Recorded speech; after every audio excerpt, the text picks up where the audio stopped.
Mesdames, Messieurs, bonjour et très heureux de vous retrouver dans ce 13h au Bénin. Voici le sommaire. Après quelques difficultés de formalité administrative à Tripoli, les guépards du Bénin ont finalement embarqué il y a quelques minutes. Le vol est attendu à Cotonou aux environs de 17h. Vous suivrez dans ce 13h au Bénin la réaction de quelques Béninois après leur qualification sur match nul avec la Libye. Ensuite, les enseignants des lycées, centres techniques et professionnels du Bénin en formation pendant un mois. Ils vont se familiariser avec les outils informatiques, acquérir de nouvelles connaissances et compétences afin de les faire profiter aux apprenants. Une initiative de l'Institut Polytechnique Ningbo en collaboration avec le ministère de l'Enseignement secondaire, de technique de la formation professionnelle. Et puis enfin, l'édition 2024 des retrouvailles Akpakparoui s'est tenue dans le quartier Segbeya. Dans la soirée de ce dimanche dernier, cette initiative du jeune leader François Fadanoubo a rassemblé femmes, hommes et autorités locales de tous les arrondissements de Cotonou. Et voilà pour vous le sommaire de cette édition. À nouveau, bonjour et bienvenue si vous nous rejoignez. Voici les toutes dernières images des guépards à l'aéroport de Tripoli. Des images en bref qui rassurent de ce que la délégation béninoise a bel et bien pris son départ. Après quelques difficultés de formalité administrative à Tripoli, les guépards du Bénin ont finalement embarqué il y a quelques minutes. Leur vol est attendu à Cotonou aux environs de 17h.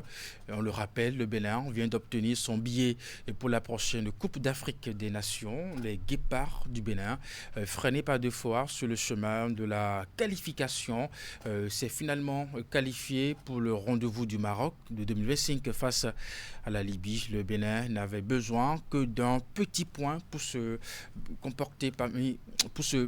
compter parmi les participants de la prochaine CAN. Bien entendu, l'entraîneur et ses hommes ont réussi à l'arracher face aux chevaliers de la Méditerranée au bout d'un match intense et à suspense jusqu'au coup de sifflet final. Le score 0 but partout et le Bénin signe son retour à la Coupe d'Afrique des Nations. Après deux absences, je vous invite à suivre la réaction de quelques Béninois après cette qualification.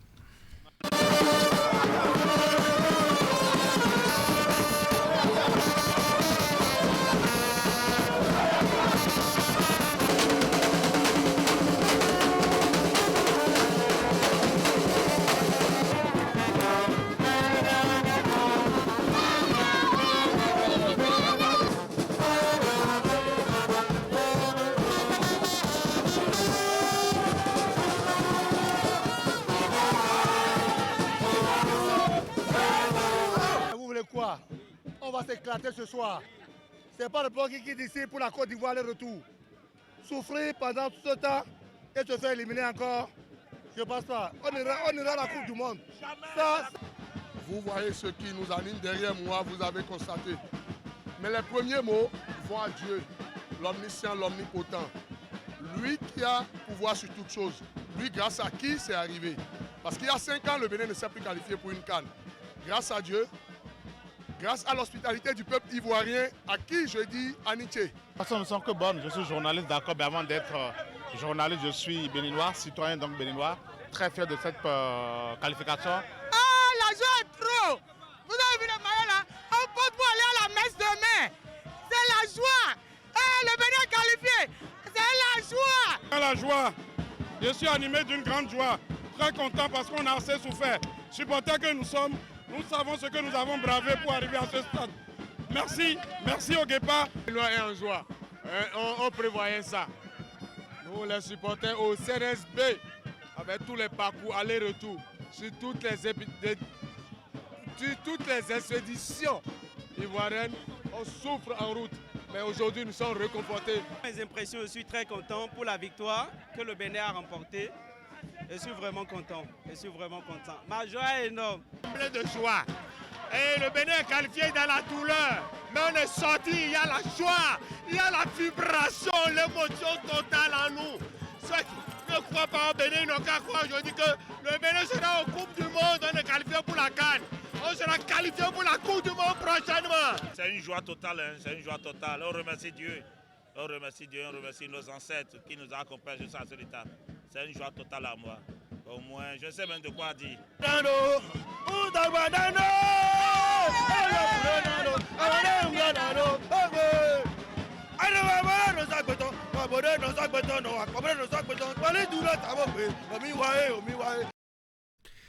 Explosion de joie, vous l'avez sans doute remarqué dans l'actualité. Le procès de Steve Amoussou a repris ce lundi 18 novembre 2024. Au cours de cette nouvelle comparution, la défense de Steve Amoussou demande à la Cour de déclarer nulle la procédure de présentation et de libérer le client.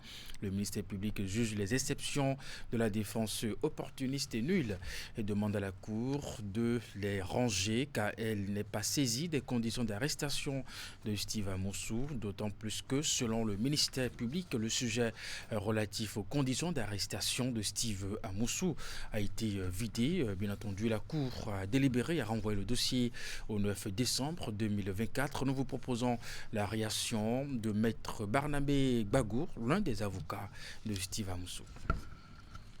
Alors, Maître, bonjour. Bonjour, monsieur Aounou.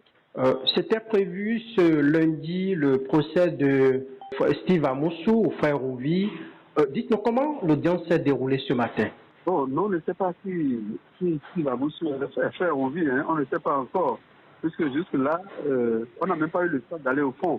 Nous sommes arrêtés sur la procédure. Vous savez que la manière dont il a été appréhendé à Lomé, hein, c'est une manière criminelle. En tout cas, pour les Togolais ont pris ça comme un crime.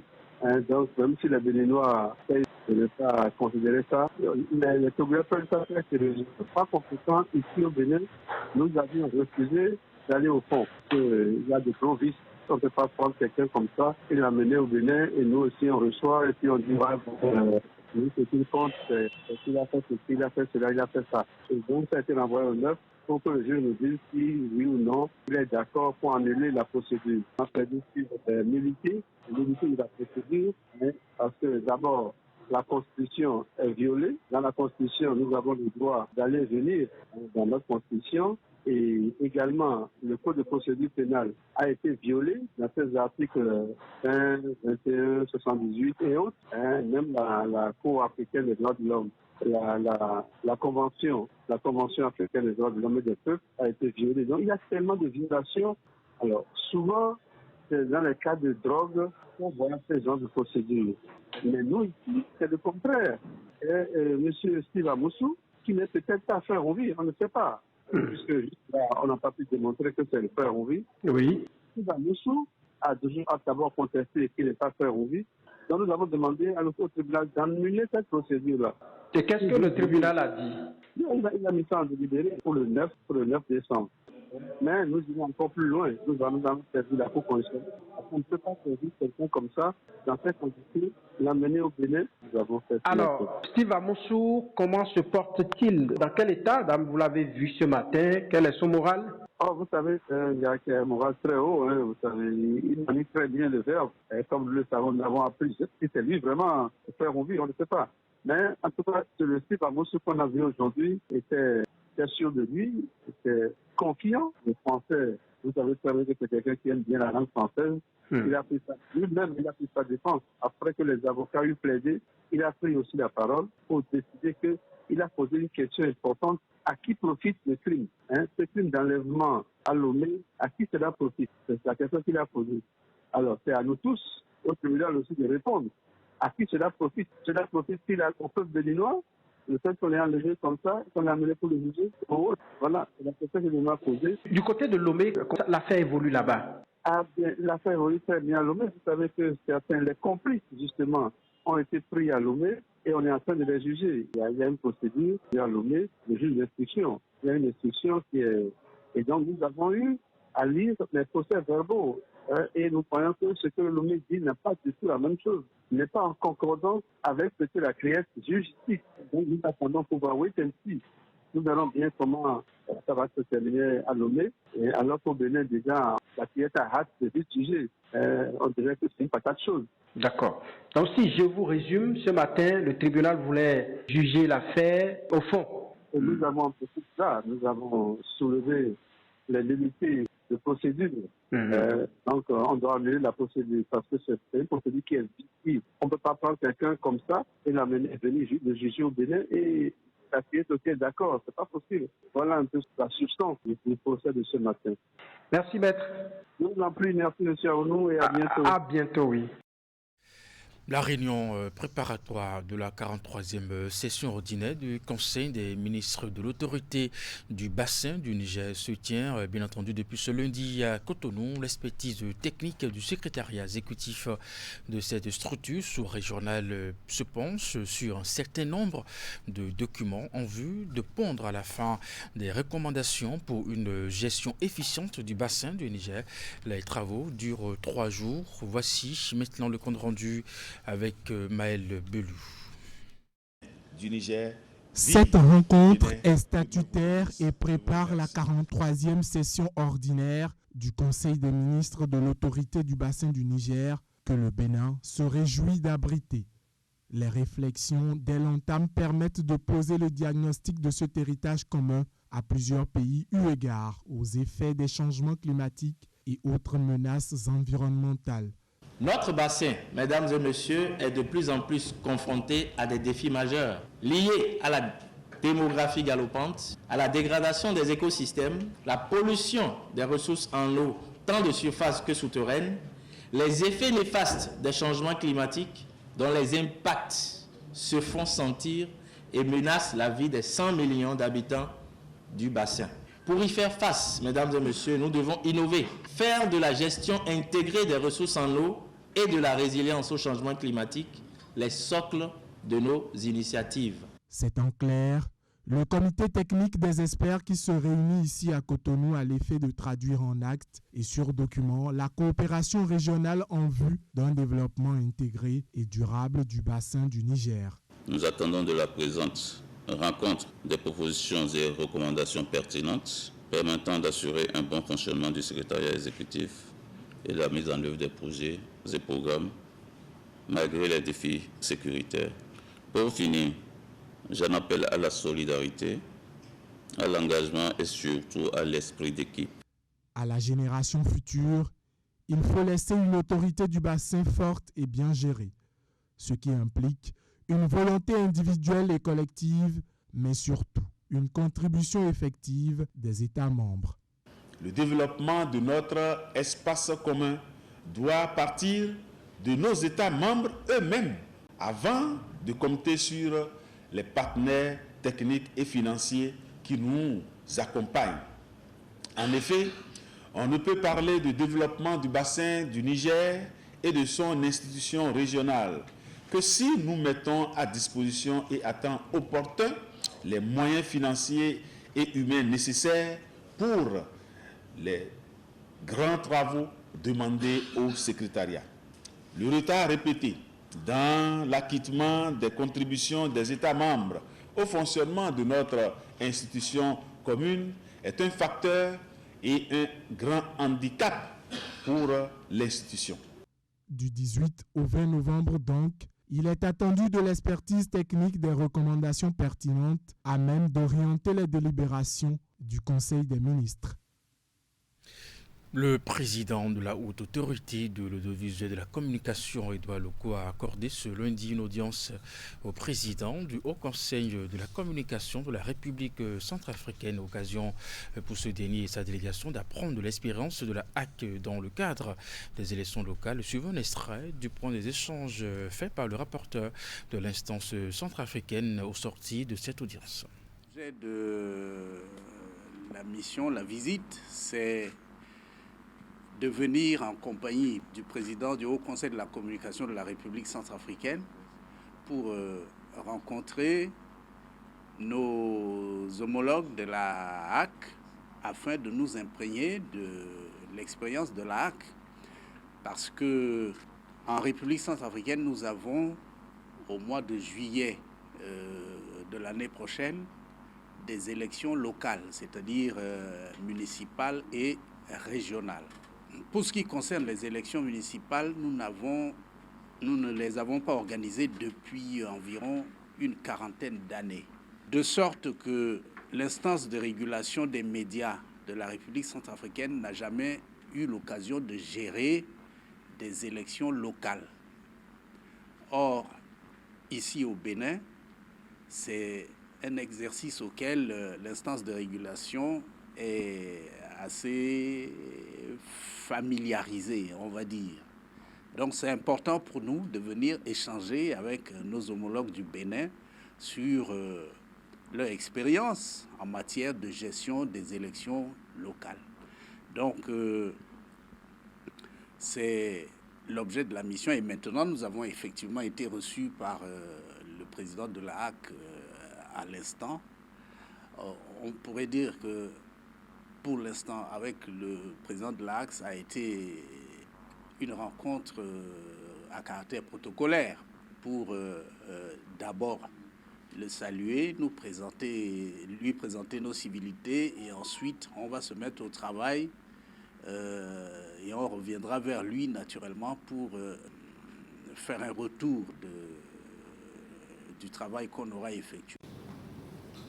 La Direction générale des impôts a organisé dans la soirée du vendredi 15 novembre 2024 une séance de présentation de ces réformes relatives au paiement des impôts et taxes au Bénin. La présentation a été intitulée « Réforme de la Direction générale des impôts du Bénin en faveur du climat des affaires ».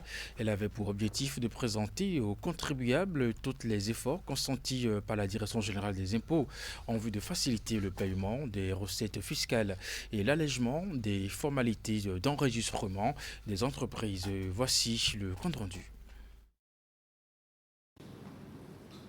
Dès que l'entreprise est créée, vous êtes désormais, elle n'a plus l'obligation de se présenter dans le service des impôts pour se signaler.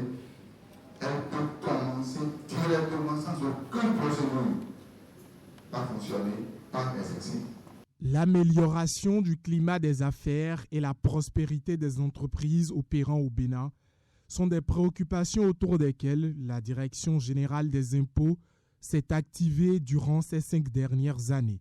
À cette soirée où étaient conviés chefs d'entreprise et membres du patronat des entreprises, les réformes de la Direction générale des impôts du Bénin en faveur du climat des affaires ont été présentées. Plusieurs avancées majeures sont à mettre à l'actif de ces réformes, notamment la simplification des procédures et formalités et la digitalisation des procédures fiscales. Depuis 2018, la DGI a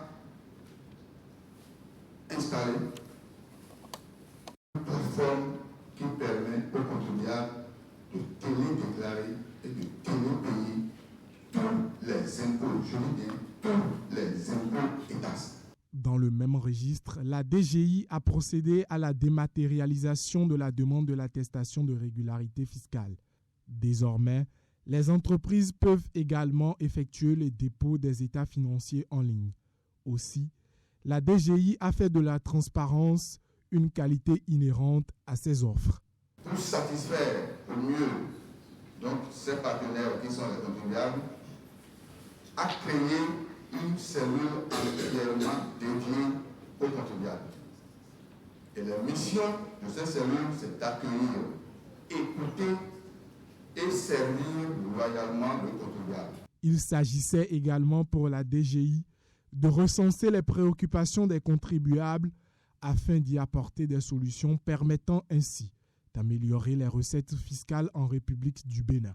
Est-ce qu'il y a un seuil avant qu'on le rembourse ou bien avant qu'on utilise un crédit d'impôt?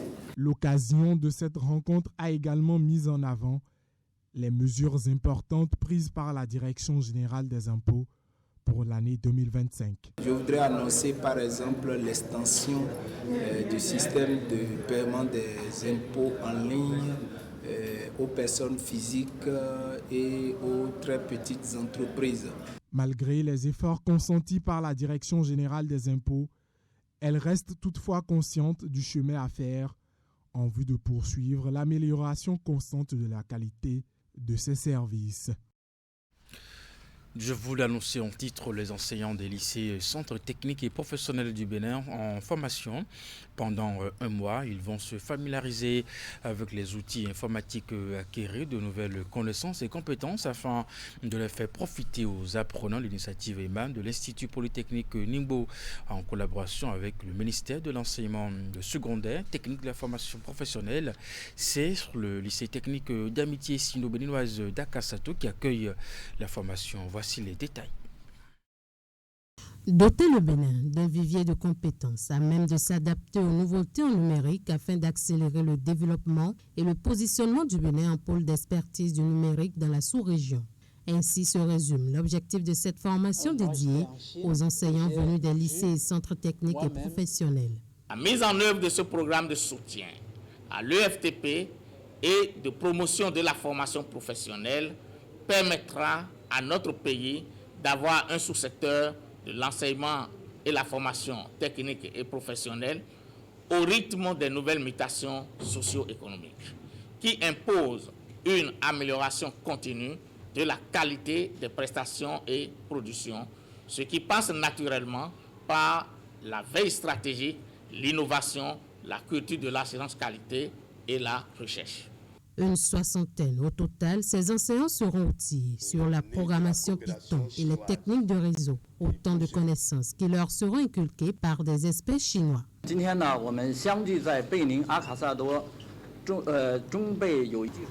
technologies de l'information jouent un rôle crucial dans l'évolution du monde à notre époque, puisqu'elles représentent une force majeure pour promouvoir le progrès social et le développement économique. À cet égard, j'attache beaucoup d'importance à cette formation, dans l'attente de voir qu'elle permettrait à tous les participants de maîtriser les connaissances et compétences relatives à l'informatique, voire de devenir des experts béninois en la matière, afin de contribuer au développement du Bénin. Aux commandes de cette formation d'un mois, l'Institut Polytechnique Ningbo de la Chine et le ministère des enseignements secondaires techniques et de la formation professionnelle. L'UNESTIM a organisé la semaine dernière les journées métiers des travaux publics édition 2024. L'événement a été pour les acteurs une occasion de valorisation des savoirs endogènes. Compte rendu, Imet Lena Moussou. L'événement cette année est couplé avec la deuxième édition des journées scientifiques de l'École nationale supérieure des travaux publics UNSTP, une des entités de l'UNESTIM, l'Université nationale des sciences, technologies, ingénierie et mathématiques.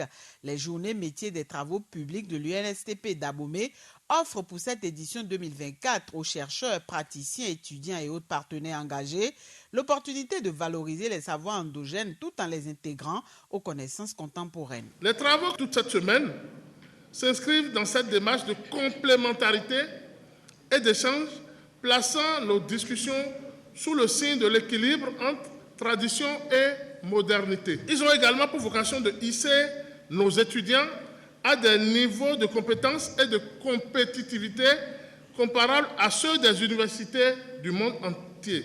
C'est aussi l'occasion pour chacun de renforcer son réseau de connaissances et de créer des liens qui pourraient s'avérer précieux dans nos futures carrières. Avec pour objectif de faire connaître le talent des étudiants, mais aussi leur permettre d'apprendre, découvrir et puis s'inspirer afin de bâtir un avenir dans le domaine des travaux publics. Le thème principal de ces retrouvailles est intitulé « Bâti avec l'intelligence artificielle vers des chantiers et villes intelligents et durables ». À l'occasion, des experts et de nombreux professionnels ont été invités à partager leurs expériences en vue d'édifier les apprenants. L'intelligence artificielle ne doit pas oublier l'aspect endogène de notre culture. Je suis très sûr que les échanges vont permettre d'avoir des solutions ou bien des pistes de solutions qui pourront aider efficacement à la prise de décision. Nous vivons une période où les défis environnementaux et climatiques imposent une réflexion approfondie et des actions concrètes. Il ne suffit plus de construire. Il faut construire de manière responsable en tenant compte des écosystèmes, de nos ressources limitées et des savoir-faire traditionnels qui ont permis à nos communautés de vivre en harmonie avec leur environnement. L'organisation présente journée des métiers de l'UNSTP témoigne de notre volonté de lancer les métiers de la construction, de l'ingénierie et de l'urbanisme au cœur de la transformation numérique qui redéfinit progressivement le monde du travail. Une semaine meublée de diverses activités, dont des panels de discussion ainsi que des moments de réflexion. Les manifestations coïncident également avec la célébration des 15 ans d'anniversaire de l'UNSTP, l'école est née des cendres de l'ESTBR, l'école des sciences techniques du bâtiment et de la route de l'ex-Université Polytechnique d'Abomey. L'édition 2024 des retrouvailles Akpakparoué s'est tenue dans le quartier Segbeyar. Cette initiative du jeune leader François Fadonoubo a rassemblé femmes, hommes et autorités locales de tous les arrondissements de Cotonou et Stétofa. Elvis Tonoucoin nous font le compte rendu. Moment de retrouvailles et de réjouissance à Segbeyar, dans le 3e arrondissement de Cotonou. Les femmes leaders de François Fadonoubo ont rassemblé toutes les femmes du département du littoral pour l'édition 2024 de Akpakparoué. Une occasion pour remercier leurs bienfaiteurs pour tous les actes posés en faveur de la population de Cotonou et environ. À travers de nombreux projets qu'ils développent avec nous et les actions qu'ils mènent, il permet à chaque femme de se renforcer, de se former et de s'épanouir. On a commencé par un simple balayage des rues. Après, il a rassemblé les jeunes autour du football.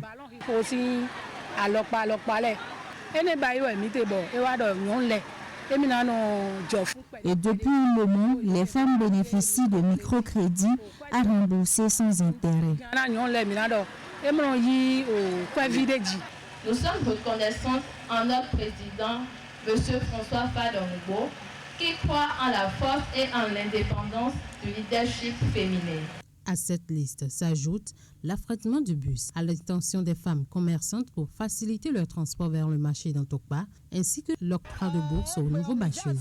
Prestations artistiques et partage de repas ont agrémenté ces instants de retrouvailles.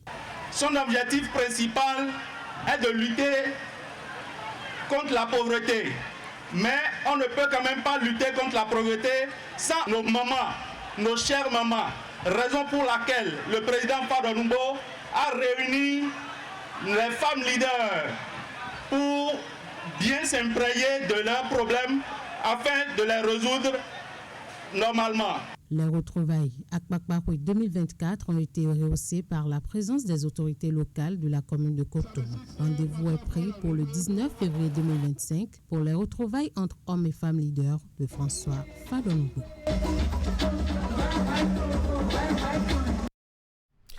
Et puis nous allons finir avec ces images de joie, bien entendu, des Béninois après la qualification des Guépards du côté de la Libye, mais aussi les dernières nouvelles justement qui rassurent de ce que la délégation béninoise a bel et bien pris son départ après quelques difficultés de formalités administratives à l'aéroport de Tripoli. Les Guépards du Bénin ont finalement embarqué il y a quelques minutes. Le vol est attendu à Cotonou aux environs de 17h. Le Bénin vient d'obtenir son billet pour la prochaine Coupe d'Afrique des Nations. Les Guépards du Bénin, freinés par deux fois sur le chemin de la qualification, s'est finalement qualifié pour le rendez-vous du Maroc. Bien entendu, face à la Libye, le Bénin n'avait besoin que d'un petit point pour se compter parmi les participants de la prochaine CAN. L'entraîneur et ses hommes, bien entendu, ont réussi à l'arracher face aux chevaliers de la Méditerranée au bout d'un match intense justement qui a opposé les Guépards avec les Libyens au finish match nul. Et comme je vous l'annonçais avec ces images, bien entendu, nous avons l'assurance que la délégation béninoise a bel et bien pris son départ, bien entendu, après quelques formalités administratives. Ils seront accueillis à 16h20 par le ministre des Sports sur le tarmac de l'aéroport international cardinal Bernardin Ganti. Ils seront ensuite conduits à 16h30 au Salon d'honneur avec une bonne ambiance de la fanfare du Conseil national des supporters du Bénin. Et puis s'en suivra une parade dans la ville de Cotonou à partir de 17h à destination de la place de l'Amazone où se tiendront bien entendu d'autres activités dans le cadre bien entendu du retour des guépards. Mesdames et messieurs, c'est la fin de cette édition. Merci de l'avoir suivi. À 16h, votre bulletin d'information 19h30, la grande édition de la soirée. Portez-vous bien et à très bientôt.